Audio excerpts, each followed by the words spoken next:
विधानसभेला 40 लाख मतदार बोगस सापडले. आता ही झेडपीच्या निवडणुकांचं बिगुल जवळजवळ वाजलेलंच आहे.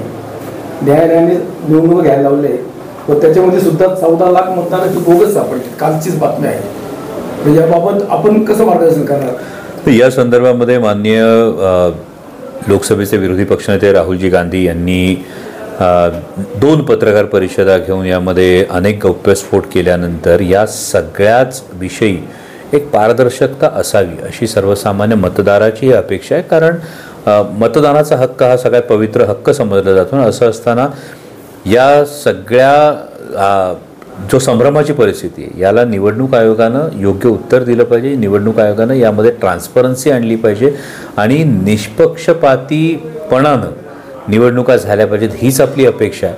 आणि त्यामुळे या पद्धतीने जे काही बोगस मतदार जे आढळून येत आहेत यामध्ये नक्की जबाबदार कोण याची दोषनिश्चिती व्हायला हवी आणि निवडणुका या निपक्षपातीपणानं पार पडायला पाहिजेत ही प्रत्येकाची अपेक्षा आहे. लोकप्रतिनिधी जसं सांगतात का बाबा मतदार वाढवा, मतदार यादीमध्ये नावं घ्या, त्याच पद्धतीने लोकप्रतिनिधी असं का सांगत नाही का बोगस मतदार शोधा? नाही, लोकप्रतिनिधी ही नेहमीची सिस्टीम आहे की मतदार याद्यांचं वाचन केलं जाणं हे तितकंच गरजेचं आहे. परंतु यामध्ये काही गोष्टी ज्या निवडणूक आयोगाच्या नियमांमध्ये बसून काही गोष्टीच्या नंतर बदलल्यात की जे काही मतदान ऐन अगदी आदल्या दिवशीपर्यंत लागू शकतं या काही गोष्टींमध्ये लूपहोल्स राहिले असतील तर ते निवडणूक आयोगाने दूर केले पाहिजे जेणेकरून निवडणूक प्रक्रियेविषयी कोणाच्याही मनात शंका निर्माण होता कामा नये. मध्यंतरी मशीन मॅनेज करून निवडणूक जिंकल्या विधानसभेच्या असा एक समज झाला होता किंवा तो त्याबद्दल काय सांगा? कसं महाराष्ट्राच्या विधानसभेच्या निवडणुकीच्या निकालाविषयी अनेकांच्या मनात आजही शंका आहेत. परवाही माननीय राहुल गांधी यांनी घेतलेली प्रेस कॉन्फरन्स जर आपण बघितली तर या प्रेस कॉन्फरन्सनी या शंकेचं सावट आणखी गडद होतंय. आणि एवढी मोठी मेजॉरिटी आल्यानंतर जे सरकार आत्ता राज्यात आहे या सरकारनं घेतलेले मला 5 ठोस निर्णय सांगा. जर एवढी थम्पिंग मेजॉरिटी आहे, एवढ्या थम्पिंग मेजॉरिटीनंतर ज्या पद्धतीनं सरकार पुढे जाताना दिसायला हवं होतं ते आज आपल्याला दिसतंय का हा सर्वसामान्य लोकांच्या मनातला प्रश्न. पण आता या होऊन गेलेल्या निवडणुका आहेत परंतु याविषयी नक्कीच संभ्रम आहे का तर हो, अनेकांच्या मनात याही विषयी संभ्रम आहे. अनेक मतदारसंघांचे निकाल जर आपण बघितले तर मतदारसंघांचे निकाल धक्कादायक वाटावेत असे आहेत, ही वस्तुस्थिती आहे. आणि त्यामुळे राहुलजी गांधी यांनी पत्रकार परिषदांमधून जे काही पुराव्यानिशी आरोप केलेले आहेत याचं खंडन म्हणा किंवा याचं स्पष्टीकरण देणं ही माननीय निवडणूक आयोगाची जबाबदारी आहे. तुम्ही पहिला कार्यकर्ता हा मनसेचा होता आणि मनसेचे राज ठाकरे यांनी सांगितलं असं की बाबा मतदार शोधा म्हणून कार्यकर्त्यांनी. कोण होतं कार्यकर्ता? तुम्ही पहिल्यांदा म्हणजे राजकारणात एंट्री केली तेव्हा? नाही, यामध्ये काहीतरी मिसइन्फॉर्मेशन आहे. मी महाराष्ट्र नवनिर्माण सेनेत कधीच नव्हतो. पण हो, माननीय राजसाहेब ठाकरे यांनी ज्या पद्धतीनं त्यांचं एक स्वतःचं आकलन आहे, त्यांचं स्वतःचा एक अभ्यास आहे ते मांडण्याचा प्रयत्न करतात. तसंच प्रत्येक पक्षाचं एक वेगळ्या फॉर्मॅटमध्ये हे काम सुरू असतं. भारतीय जनता पक्ष काम करतो, राष्ट्रवादी काँग्रेस पक्ष काम करते, शिवसेना काम करते. तर प्रत्येकाने हे करत असताना अंतिम ध्येय हेच असायला हवं की जेणेकरून निष्पक्षपातीपणानं निवडणुका या पार पडायला हव्यात आणि निवडणूक याद्यांमध्ये जे काही घोळ आढळून येतात हे घोळ होऊ नयेत. मध्यंतरी किंवा मागील 1-2 महिन्यामध्ये तुमचा संपर्क फारसा जनतेशी नाही असा आरोप केला जातो किंवा काही जण म्हटलेला लापता खासदार, तर त्याबद्दल तुम्ही काय सांगाल? कारण तुम्ही सिनेमा पाहिला होता लापता लेडीज, लापता खासदार मला माहित नाही. कालच्या कार्यक्रमात पवार साहेबांचं नाशिकला मोठं कार्यक्रम झालं, आंदोलन झालं, तेव्हा तुम्ही हवे होता लोकांचं? माझ्या प्रकृतीच्या कारणास्तव मी नव्हतो आणि याची कल्पना ही पक्ष नेतृत्वाला होती.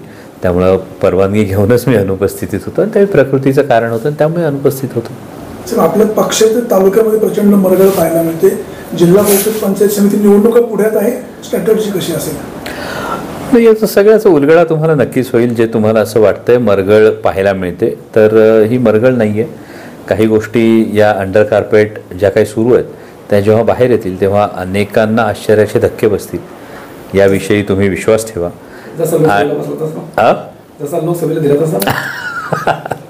ते बसू शकतील आणि ते नक्कीच बसतील. कारण मुळात कसं आहे, जुन्नर तालुका हा आदरणीय शरदचंद्रजी पवार साहेबांना पूर्णपणे मानणारा हा तालुका आहे आणि स्वतः पवार साहेब लवकरच तालुक्याचा एक दौरा करणार आहेत आणि असं असताना तुम्हाला जी वरवर काही जणांना असं वाटतं की ही पक्ष संघटनेत मरगळ आहे का, तर तसं मुळीच नाही आहे. अंडर कार्पेट बऱ्याच काही गोष्टी सुरू आहेत, बरंच काही नियोजन सुरू आहे आणि या संपूर्ण गोष्टींचं तुम्हाला स्पष्ट चित्र एकदा आधी म्हणजे घोडा मैदान जवळ आहे, आधी जाहीर तर होऊ द्या, मग बघू. आमदार गोपीचंद पडळकरांच्या विषयी तुम्ही बोललात, परंतु अशा बोलण्याला कुठेतरी आचारसंहिता हवी. माननीय मुख्यमंत्री महोदयांनी याचं उत्तर द्यायला हवं. कारण माननीय मुख्यमंत्री महोदयांनी खरं तर महाराष्ट्राला एका सुसंस्कृत राजकारणाची परंपरा आहे आणि त्यामध्ये व्यक्तिगत टीकाला खरं तर कुठेही स्थान नसावं. पॉलिसीवर टीका असू शकते किंवा वैचारिक मतभेद असू शकतात किंवा पक्षीय मतभेद असू शकतात, पण ज्या पद्धतीनं विधानसभेचा एक सदस्य जर अशा पद्धतीने खालच्या पातळीवर वैयक्तिक टीका करत असेल तर हे नक्कीच दुर्दैव आहे. महाराष्ट्राच्या संस्कृतीला हे भूषणावह नाही आहे आणि यानंतर माननीय मुख्यमंत्री महोदयांची ही नैतिक जबाबदारी येते. कारण ज्या भारतीय जनता पक्षामध्ये आत्ता आपण ज्या आमदार महोदयांचं नाव घेतलं ते आहेत, हा भारतीय जनता पक्ष कायम राजकीय साधन शुचितेविषयी नैतिकतेविषयी मोठमोठ्या गप्पा हाणत असतो आणि मग त्यानंतर या आमदारांना अशा पद्धतीची मोकळीक दिली आहे का की या पाठीमागे माननीय देवेंद्रजी फडणवीस हेच पाठबळ देत आहेत का, असा प्रश्न अनेकांच्या मनात निर्माण होईल. अशी परिस्थिती सध्या जी काही सातत्यानं वक्तव्य होत आहेत यातून ती समोर येते. आणि कालही माननीय देवेंद्रजींनी याविषयी स्पष्टीकरण देताना सांगितलं की त्यांनी याविषयी चर्चा केली, परंतु हे कुठेतरी थांबायला हवं आणि महाराष्ट्राच्या राजकारणाला गालबोट लागेल अशा पद्धतीच्या गोष्टी टाळण्यासाठी देवेंद्रजींनी सुद्धा कडक पावलं उचलणं गरजेचं आहे. आपल्या परिसरात किंवा महाराष्ट्रातच बिबट्याचं प्रमाण खूप वाढले. संसदेमध्ये अनेक वेळा तुम्ही आवाज उठवलाय. नेमकं जे नसबंदीचा विषय होता, बिबट प्रजननावर नियंत्रण आल्याशिवाय बिबट्यांचा जो बिबट मानव संघर्ष आहे हा कमी होणार नाही, हे आपण सातत्यानं सांगत होतो आणि सातत्यानं हे करत असताना त्याला आता कुठेतरी एक सकारात्मक फळ येताना आपल्याला दिसतंय. कारण यामध्ये सुरुवातीला अनेक प्राणीमित्र संघटना असतील, शिवाय बिबट हा संरक्षित प्राण्यांच्या यादीमध्ये असल्यामुळे त्यामध्ये येणाऱ्या अडचणी या सगळ्या पार करून आपण प्रायोगिक तत्वावर सुरुवातीला काही बिबट्यांची जी नसबंदी करून त्यांचं प्रजनन नियंत्रण करणं जे आहे यासाठीची पहिली मंजुरी मिळवलेली, याचा वन विभागाकडे सकारात्मक अहवाल सादर झालेला आहे. आणि हा जेव्हा एक्सपेरिमेंट होईल, या एक्सपेरिमेंटनंतर येणाऱ्या रिझल्ट्सनंतर कुठेतरी बिबट मानव संघर्ष कमी होण्याच्या दृष्टीनं बिबट प्रजनन नियंत्रणाची पावलं ही ठोसपणे उचलता येतील. त्यामुळे ही नक्कीच एक सकारात्मक बाब आहे. आणि यामध्ये आपले जे आधीचे जे DFO होते अमोल सातपुते साहेब यांचंही मोठं योगदान हे मला मान्य करावं लागेल. कारण त्यांनी या संदर्भामध्ये फार चांगली भूमिका बजावली आणि त्यानंतर DG फॉरेस्टने सुद्धा यामध्ये DG फॉरेस्ट असतील किंवा माननीय वनमंत्री भूपेंद्रजी यादव असतील यांनी सुद्धा यामध्ये अत्यंत सकारात्मक पावलं टाकलेली आहेत आणि म्हणून आज आपण इथपर्यंत तर आलेलो आहे. त्यामुळे आता अपेक्षा आहे की लवकरात लवकर हा जो प्रायोगिक तत्वावरचा जो प्रजनन नियंत्रणाचा कार्यक्रम आहे हा राबवला जाईल आणि जेणेकरून बिबट मानव संघर्षातून आपल्याला विशेषतः जुन्नर वन विभागामध्ये आज जवळपास 750 ते 800 बिबट आहेत. या संपूर्ण क्षेत्रातल्या नागरिकांना मोठा दिलासा मिळेल. जसं जुन्नर वन विभाग आहे नाशिकमध्ये, महाराष्ट्रभरातच हा मोठा प्रश्न समोर आला आहे, याला कुठेतरी एक परमनंट सोल्युशन मिळेल अशी अपेक्षा आहे. बिबट आता हळूहळू म्हणजे माणसाच्या ज्या सवय ना त्या लावून घेते. तुम्ही बघा नाशिकला बिबट्या घरात घुसला आहे, म्हणजे अशी भीती राहिली नाही. यामध्ये काय होतं, या वन विभागाने अनेक याच्याविषयीच्या डायरेक्टिव्ह सुद्धा हे केलेले आहेत आणि त्यामध्ये प्रजनन क्षमता जी वाढत चाललेली, बिबट्यांची प्रजनन क्षमता जी वाढत चाललेली आहे याच्यावर ठोस उपाय हा प्रजनन नियंत्रण हा एकमेव आहे. त्यामुळे बिबट मानव संघर्षाच्या घटना या आत्ता कोएक्झिस्टन्स आणि त्यानंतर कुठेतरी बिबट संख्या नियंत्रण याशिवाय याला ठोस पर्याय नाही. कोल्हे साहेब, तुम्ही मागे असं म्हणाले होते की विधानसभेचे जे महाविकास आघाडीचे उमेदवार होते सत्यशील शेरकर, विघ्नरच्या निवडणुकीमध्ये ते व्यस्त होते म्हणून आमचे संपर्क नाही. आमचं दोघांचं बोलणं झालेलं आहे. सध्या मात्र तुम्ही दोघे एकत्र कुठे कार्यक्रमात दिसत नाही. तर मला या दोन स्टेटमेंट म्हणजे मगाशी तुम्ही विचारलं लापता खासदार आणि आता विचारलं दोघं एकत्र दिसत नाही, असं कसं एकत्र होईल. गमतीचा भाग असू द्या, परंतु आत्ता एवढ्या तालुक्यात काही वेगवेगळे कार्यक्रम झालेलेही नाही आहेत. त्यामुळे लगेच कुठल्याही निष्कर्षावर यायची काही आवश्यकता नाही. सत्यशील दादांशी माझं रेग्युलरली बोलणं असतं आणि येत्या काही दिवसात आमची पुन्हा एकदा भेट होईल आणि त्यानंतर जेव्हा कार्यक्रम सुरू होतील तेव्हा तुम्ही आम्हाला दोघांना एकत्र पुन्हा पाहाल. मध्यंतरी विखे पाटील आले होते मध्यंतरी, त्यावेळेला पण अशी चर्चा झाली होती. हे बघा, शेरकर घराणं हे एक राजकारणातलं मातब्बर घराणं आहे. साखर कारखानदारीच्या क्षेत्रामध्ये अनेकांनी पाऊल ठेवण्याच्या आधीपासून शेडबाबांनी ती मुहूर्तमेढ या तालुक्यामध्ये रोवलेली आहे आणि त्यामुळे अनेक राजकीय घराण्यांशी शेरकर कुटुंबाचे हे वैयक्तिक कौटुंबिक संबंध हे असणार आहेत. माझ्या तरी कुठेही वाचनात आलं नाही की माननीय विखे पाटील साहेब जेव्हा आले होते त्यावेळी काही राजकीय चर्चा झाली असं ना विखे पाटील साहेबांचं काही स्टेटमेंट मी ऐकले ना सत्यशील दादांचं ऐकले. त्यामुळे याचे कुठलेही निष्कर्ष काढण्यापेक्षा ही जर सहज भेट झाली असेल तर ही सहज भेट कौटुंबिक भेट असूच शकते. त्यामुळे त्यावर निष्कर्ष काढण्याच्या संदर्भामध्ये मला वाटतं की लगेच घाई करण्याची आवश्यकता नाही. खरं साहेब, चाकणचा एक प्रश्न, चाकण म्हटल्यापेक्षा खेडपासून तर पुण्यापर्यंत ट्रॅफिकच्या खूप समस्या आहे मोठी, तर त्याबद्दल तुमचं ठोस काय भूमिका, कारण त्याचे ट्रोल पण होत आहे तुम्ही. तर यामध्ये ही संपूर्ण भूमिका मी धन्यवाद देईन तुमचं या प्रश्नाबद्दल, कारण ही भूमिका वारंवार आपण मांडतो आहोत आणि ही भूमिका मांडल्यानंतर त्याचे सगळे कंगोरे आपण लक्षात घ्यायला हवे. मुळात म्हणजे नाशिक फाटा ते चांडोरी हा एलिव्हेटेड कॉरिडॉरचा जो प्रोजेक्ट आहे, या एलिव्हेटेड कॉरिडॉरच्या प्रोजेक्टसाठी खरं तर नॅशनल हायवेच्या नियमानुसार 90% जमीन अधिग्रहित असल्यानंतर प्रोजेक्ट सुरू करणं अपेक्षित होतं. परंतु 93% जमीन अधिग्रहित असताना सुद्धा नॅशनल हायवेचेच सेक्रेटरी कॅबिनेटमध्ये तक्रार घेऊन गेले की महाराष्ट्रामध्ये विशेषतः रस्त्याच्या प्रोजेक्टच्या वेळी पूर्ण जमीन अधिग्रहित असल्याशिवाय यामध्ये प्रोजेक्ट सुरू करण्यात येऊ नये. आणि त्यामुळे उरलेली 7% जमीन अधिग्रहित जी करण्याची जबाबदारी होती ती PMRD आणि PCMC याच्यावर होती. त्यानंतर ती निश्चिती PMRDवर करण्यात आली आणि महाराष्ट्र सरकारकडे ही 7% जमीन देण्याची जबाबदारी होती. आत्ता महाराष्ट्र सरकारने त्याचं मंजुरी दिल्यानंतर टेंडर प्रोसेस ही आता पुन्हा सुरू झालेली आहे नाशिक फाटा ते चांडोलीची. पण जेव्हा चाकण चौकातला आपण जेव्हा ट्रॅफिकचा विषय घेतो तर हा फक्त पुणे नाशिक हायवे नाही आहे, त्याबरोबर तळेगाव चाकण शिक्रापूर हायवेचा जो महत्त्वाचा मुद्दा आहे हाही महत्त्वाचा मुद्दा आहे. आता तळेगाव चाकण शिक्रापूरचा जो प्रोजेक्ट हा MSIDC कडे आहे, महाराष्ट्र स्टेट इन्फ्रास्ट्रक्चर डेव्हलपमेंट कॉर्पोरेशनकडे, हा महाराष्ट्र शासनाच्या अखत्यारीतला विषय आहे. माननीय उपमुख्यमंत्री अजितदादा पवारांनी सुद्धा इथं पाहणी केली. इथे पाहणी केल्यानंतर अतिक्रमणाच्या बाबतीमध्ये जी काही कारवाई करायची होती तिथे स्थानिक नागरिकांचं काय म्हणणं आहे हेही समजून घेणं तितकंच गरजेचं आहे.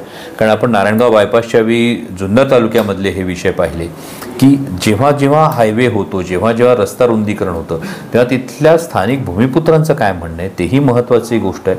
आता पुणे नाशिक हायवेच्या बाबतीत तर एक आणखी मोठा अडचणीचा मुद्दा असा आहे की जेव्हा सार्वजनिक बांधकाम विभागानं नॅशनल हायवेला हा रस्ता हस्तांतरित केला तेव्हाचे अवॉर्ड्स काही शेतकऱ्यांचे बाकी आहेत. मग या स्थानिक भूमिपुत्रांचा हक्क पूर्ण डावलायचा आणि केवळ प्रोजेक्ट पुढे रेटायचा, या दोन्ही गोष्टी नाही करता. याला कुठेतरी सुवर्णमध्य काढावा लागेल जेणेकरून ट्रॅफिकची समस्या सुटली पाहिजे आणि त्याचवेळी स्थानिक भूमिपुत्रांना सुद्धा न्याय मिळाला पाहिजे. परंतु आता पुणे नाशिक एलिव्हेटेड कॉरिडॉरचा प्रोजेक्ट तर तो आता टेंडर प्रोसेसमध्ये तब्बल 8,500 कोटीचा हा प्रोजेक्ट आहे आणि यामध्ये महाराष्ट्र सरकारला पुन्हा माझी तीच विनंती आहे की लवकरात लवकर MSIDCच्या माध्यमातून तळेगाव चाकण शिक्रापूरचा जो प्रोजेक्ट आहे हाही लवकरात लवकर हाती घ्यावा जेणेकरून चाकण चौकातली ही वाहतूक कोंडी सुटू शकेल. त्याचबरोबरीनं जो कर्जत वाडा राजगुरुनगर शिरूर हा जो रस्ता आपण महाराष्ट्र सरकारच्या सातत्यानं मागे लागलेलो आहे, यामध्ये एक फार महत्त्वाची गोष्ट जर आपण बघितली, गोव्यापासून जर तुम्ही सुरू केलं तर सह्याद्रीच्या घाटामध्ये दर 25 किलोमीटरला घाट आहे. सह्याद्रीच्या डोंगर रांगामध्ये पश्चिमेकडून पूर्वेकडे येण्यासाठी, पूर्वेकडून पश्चिमेकडे जाण्यासाठी केवळ बोरघाट ते आणेमाळशेज हा जर टप्पा बघितला तर हा तब्बल 60 किलोमीटरचा टप्पा आहे जिथे मध्ये कुठेही घाट नाही आहे. स्वाभाविक दृष्टीनं ही जी संपूर्ण मराठवाड्यातून येणारी जी ट्रॅफिक आहे, इंडस्ट्रीची जी ट्रॅफिक आहे, ही मुंबईकडे जाण्याच्या दृष्टीनं, JNPTकडे जाण्याच्या दृष्टीनं हा सगळा लोड तुमचा पुन्हा तळेगाव चाकण शिक्रापूर या रस्त्यावर येतं. तर याला जोपर्यंत पर्यायी रस्ता होत नाही, पलीकडच्या बाजूला आता चं काम सुरू झालेलं आहे, पण अलीकडे सुद्धा ज्या पद्धतीनं कर्जत पासून तर कर्जतवाडा राजगुरुनगर शिरूर हा रस्ता होत नाही तोपर्यंत तळेगाव चाकण शिक्रापूरचा पूर्ण विषय सुटणं अवघड आहे. पुणे नाशिक रेल्वेचं पण प्रोजेक्ट, पुणे नाशिक रेल्वेच्या प्रोजेक्टमध्ये सुद्धा आता पर्यायी त्यामध्ये आणखी काय गोष्टी कराव्या लागतील हे पाहणं गरजेचं आहे. GMRTचे जे काही आक्षेप आहेत, GMRTमध्ये आज तब्बल जगातल्या 29 देशांचा स्टेक आहे. या 29 देशांचा स्टेक असताना आत्ताच परराष्ट्र संबंधांच्या बाबतीमध्ये देश पातळीवर अनेक प्रश्नचिन्ह आहेत. आज जर तुम्ही देशाच्या सभोवती बघितलं तर पाकिस्तानमधली काय परिस्थिती ती आपण पाहतो. आत्ताच नेपाळमध्ये काय परिस्थिती उद्भवली ती आपण पाहिली. बांगलादेशमध्ये काय परिस्थिती मागच्या वर्षभरामागे उद्भवली ती आपण पाहिली. खाली श्रीलंकेकडे काय परिस्थिती उद्भवली ती आपण पाहिली. जर देशाचा विचार केला तर सर्व बाजूनी हे एक वेगळं वातावरण हे आंतरराष्ट्रीय संबंधांच्या बाबतीत तयार झालेलं असताना GMRTने आक्षेप घेतलेले आहेत पुणे नाशिक रेल्वेच्या संदर्भामध्ये. त्यामुळे त्याला पर्यायी मार्ग काय होऊ शकतो याची चाचपणी हे रेल्वे विभागाकडून सुरू आहे. अपडेट सध्या फक्त एवढाच आहे की MRIDC असणारा जो प्रोजेक्ट होता तो आता भारतीय रेल्वेकडे गेलेला आहे. त्यामुळे त्यांची जी अलाइनमेंट आहे यांच्या अलाइनमेंटचे जे प्रस्ताव समोर येतील त्यानंतर आपण त्याच्यासाठी पाठपुरावा हा अजूनही करतोच आहोत. खासदार साहेब, पुणे नाशिक महामार्ग नारायणगाव ते आळेपणे रस्त्याला प्रचंड खड्डे पडलेले आहेत. नगर कल्याण महामार्ग हे सिमेंट कॉन्क्रीटचं काम चालू आहे, तिथे पण खूप खड्डे पडलेले आहेत. अधिकाऱ्यांचं दुर्लक्ष होत आहे. यामध्ये आपण खड्डे बुजवण्याचं जे कॉन्ट्रॅक्ट आहे गुजरातच्या एका कंपनीला देण्यात आलं असं मला अधिकाऱ्यांनी सांगितलेलं आहे. आता या कंपन्यांचं म्हणणं असं आहे की पावसाळ्यात खड्डे बुजवण्याचं काम होऊच शकत नाही. दुर्दैवानं म्हणजे आजही आपण कायम उदाहरण म्हणतो की जंगली महाराज रोड सारखं उदाहरण पुण्याच्या जंगली महाराज रोडला आपण आजही जातो ज्या रस्त्याला 60 वर्ष झाले खड्डे पडलेले. पण आता मात्र या क्वालिटी असेसमेंटवरच प्रश्नचिन्ह निर्माण होतात. नगर कल्याण महामार्गाच्या संदर्भामध्ये जिथे व्हाईट टॉपिंगचं काम झालेलं आहे तिथे तर खड्डे नाही आहेत, परंतु ते व्हाईट टॉपिंगचं काम लवकरात लवकर होण्याच्या दृष्टीने पाठपुरावा केला असता पुन्हा पावसाची जी अडचण आहे सातत्यानं जो पाऊस होतोय त्यामुळे होणारी अडचण ही मागे अडचणीचा मुद्दा आहे. आणि त्याचबरोबर पुणे नाशिक हायवेच्या खड्डे भरण्याचं किंवा खड्डे बुजवण्याचं जे काम आहे यामध्ये या गुजरातच्या कंपनीला सुद्धा सूचना देण्यात आलेल्या आहेत. पाऊस उघडल्याबरोबर यामध्ये कामाला आपल्याला गती देता येईल असं अधिकाऱ्यांचं सांगणं आहे. पुणे नाशिक रोडवर आता तुम्ही बघितलं पुणे हॉटेलजवळ बरेचसं अतिक्रमण वाढलेली आहे. अष्टमीची एंट्रीच बंद करून टाकलेली आहे नारायणगावातली. तुम्ही बघा ती पुणे हॉटेलजवळ अतिक्रमण बघा तुम्ही घुसायला झाला नाही. कुठली अष्टविनायकची एंट्री कुठली? अष्टविनायक म्हणजे आपला पुणे तुमचा रस्ता पुणे नाशिक महामार्ग हॉटेल पुणमच्या समोर. बरं, मी अधिकाऱ्यांकडून हे करतो आणि त्याबद्दल जो ROW आहे तो मोकळा करण्याच्या सूचना नक्की द्यायला सांगतो. खासदार साहेब, लोकसभा निवडणुकीच्या पूर्वसंध्येला कांदा उत्पादक शेतकऱ्यांचे प्रश्न घेऊन आपण लोकसभा निवडणूक लढला. गळ्यामध्ये कांद्याच्या माळा घातल्या. सभागृहामध्ये कांद्यासंदर्भात प्रश्न आपण पोटतिडकीनं मांडले. आजही कांदा उत्पादक शेतकरी प्रचंड अडचणीमध्ये आहे. हो, नक्कीच. गेले 2 वर्ष कांदा उत्पादक शेतकऱ्यांच्या बाबतीत काहीसं समाधानाचं वातावरण होतं, परंतु आता पुन्हा कांदा उत्पादक शेतकरी हा प्रचंड अडचणीत. आपण सातत्यानं याविषयी संसदेमध्ये मागणी करतोय, यामध्ये आपण अधिकाऱ्यांना ही मागणी करतोय आणि सरकारला आपण हेच सांगतोय की आम्हाला मान्य आहे की तुम्ही खाणाऱ्यांची काळजी करतायत, पण पिकवणाऱ्यांचा कधीतरी विचार करा. यामध्ये आता निर्यातीसाठी जर अनुदान सरकारनं जाहीर केलं तर कांद्याची निर्यात ही नक्कीच वाढेल आणि त्यामुळे कांद्याच्या दरांमध्ये थोडाफार फरक पडेल. त्याचबरोबर नाफेडनं जो कांदा खरेदी केला होता हा नाफेडचा कांदासुद्धा विक्रीसाठी आलेला असल्यामुळे ही कांद्याच्या मार्केटमधली परिस्थिती खरोखर बिकट आहे. परंतु आपण सातत्यानं याचा पाठपुरावा करतो आणि मला नक्कीच विश्वास आहे की येणाऱ्या साधारणतः 1-2 महिन्याच्या कालावधीमध्ये तुम्हाला कांद्याच्या दरांमध्ये थोडाफार फरक हा नक्की पडलेला दिसेल. परंतु त्यासाठी सरकारनं सुद्धा सकारात्मक पद्धतीनं कांदा उत्पादक शेतकऱ्यांचा विचार करणं गरजेचं आहे. म्हणजे कांद्याचे भाव वाढले तर लगेच ज्या पद्धतीनं सरकार घाईघाईनं अगदी पाकिस्तानातून अफगाणिस्तानातून कांदा आयात करतं, मग त्या पद्धतीने जेव्हा आमचे भाव पडतात तेव्हा तुम्ही निर्यातीला प्रोत्साहन का देत नाही? हा विचार हा नेहमीचाच प्रश्न आहे ना. म्हणजे संसदेत तुम्ही स्वतः बघितलं असेल अगदी मंत्र्यांबरोबर हमरी-तुमरी करून सुद्धा हा प्रश्न मांडतोय आपण. पण दुर्दैवानं सरकारला अजूनही कांदा प्रश्नावर जाग येत नाही. हे भारतीय जनता पक्षाच्या किंवा NDAच्या या सरकारचं हे दुर्दैव आहे आणि म्हणून शेतकऱ्यांच्या नशिबी, कांदा उत्पादक शेतकऱ्यांच्या नशिबी हा आक्रोश हा अजूनही आहे. तुमचे मित्र तालुक्याचे आमदार शरददादा सोनवणे यांचा पुढच्या आठवड्यामध्ये वाढदिवस आहे, काय शुभेच्छा द्या? नक्की शरददादांना वाढदिवसाच्या मनपूर्वक शुभेच्छा. राजकारणाच्या पलीकडे जाऊन कायम माणसांमध्ये राहणारा एक अत्यंत उत्तम जनसंपर्क असणारा आणि प्रतिकूल परिस्थितीत सुद्धा हार न मानणारे शरददादा आहेत आणि त्यांना वाढदिवसाच्या मनपूर्वक शुभेच्छा, सदिच्छा. आई जगदंबा शरददादांना उदंड निरोगी आयुष्य देव आणि त्याचबरोबर त्यांच्या सर्व मनोकामना पूर्ण करो हीच आई जगदंबेच्या चरणी प्रार्थना.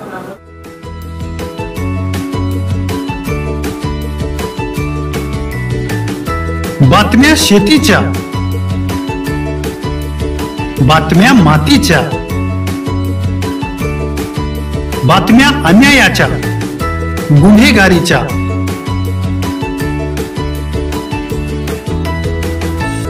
राजकारणाच्या आणि समाजकारणाच्या,